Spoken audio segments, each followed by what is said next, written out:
नमस्कार, सत श्री अकाल, राम राम। सभी किसान भाइयों का स्वागत है आपके अपने चैनल आरवी सलाहकार में। मैं आपका दोस्त किसान सलाहकार रमेश बांबू। किसान भाइयों, हर एक किसान, चाहे किसान बड़ा हो, छोटा हो, थोड़ी दूर में खेती करता हो या बहुत बड़ी खेती करता हो, लेकिन जहाँ तक देखा जाता है कि वो पशु चारा ज़रूर बिजाई करता है। और हर एक किसान चाहता है कि उसका पशु चारा जो है वो कम खाद के अंदर, कम केमिकल डाल के अच्छे से तैयार हो सके। लेकिन मजबूरियां होती है कि वो अच्छे से तैयार नहीं हो पाता है, तो उसके लिए उसे मजबूरन बहुत ज़्यादा हानिकारक केमिकल का या फर्टिलाइज़र का प्रयोग करना पड़ता है। तो उसके कारण उसके जो पशु हैं उनकी तबीयत सही नहीं रहती है, या हम मान सकते हैं कि जो हम दूध पीते हैं उस दूध की क्वालिटी भी, गुणवत्ता भी कमज़ोर हो जाती है, अच्छा नहीं रहता है, वो हमारे पीने लायक नहीं रहता है। तो आज मैं आपको एक बहुत ही शानदार गजब का तरीका बताने वाला हूं। अगर आपने उस तरीके को अपना लिया तो आपको कभी भी पशु चारे को लेकर, चाहे वो ज्वार हो, बाजरा हो, मक्का हो, जोई हो, ज्वार हो, जो भी बरसीन हो, या बहुत सारे प्रकार के मक्खन घास है और है, कोई भी हरा चारा हो जो पशुओं के लिए आप खास तौर पर बिजाई करते हैं, उसको बढ़वार करवाने के लिए आपको किसी प्रकार की टेंशन लेने की ज़रूरत नहीं पड़ेगी। किसान भाइयों, हम क्या आता है कि पशु चारे से हमारे को सिर्फ और सिर्फ मतलब जो रहता है वो रहता है उसकी बढ़वार को लेकर, क्योंकि वो बार बार कटाई कर सकें और उसको हम पशुओं को चरा सकें।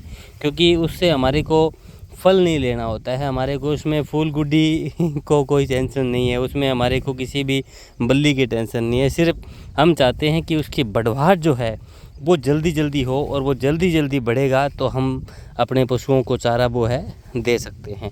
तो उसके लिए किसान भाइयों, आपको करना क्या है कि सबसे पहले तो आपको बहुत ज़्यादा फर्टिलाइज़र खाद का प्रयोग नहीं करना है।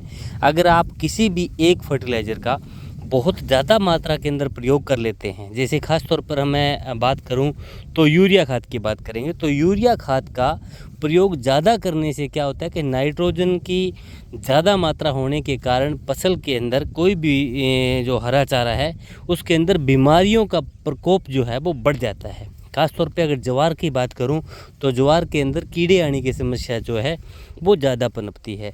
दूसरा, एक पोषक तत्व ज़्यादा देने से कभी भी किसी भी फसल की बढ़वार ज़्यादा नहीं होती है।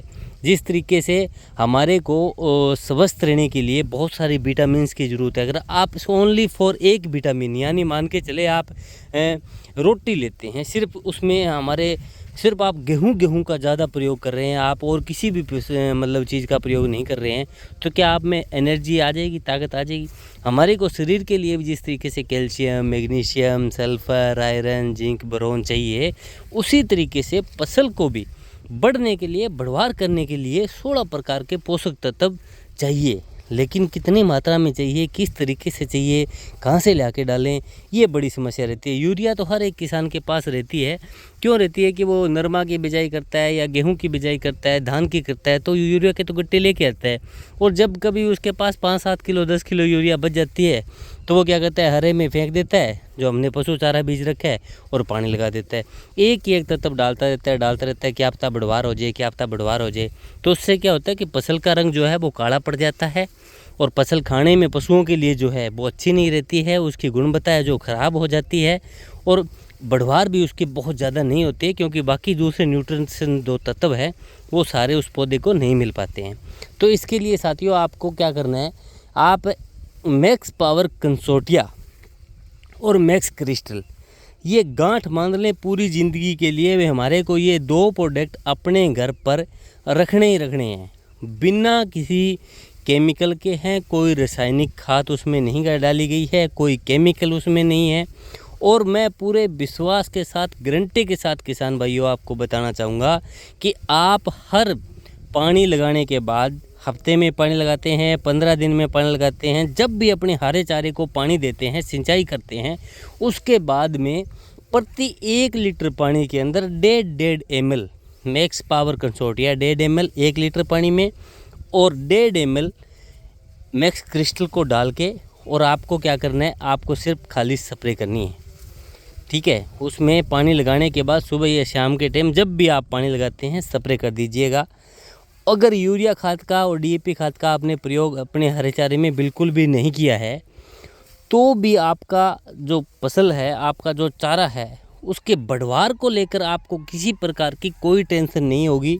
आपकी फसल की बढ़वार एक नंबर होगी, जितना आपने सोचा नहीं है उससे ज़्यादा होगी। अगर आप आधे एकड़ के अंदर अगर आप आधे एकड़ में पशु चारा बिजाई करते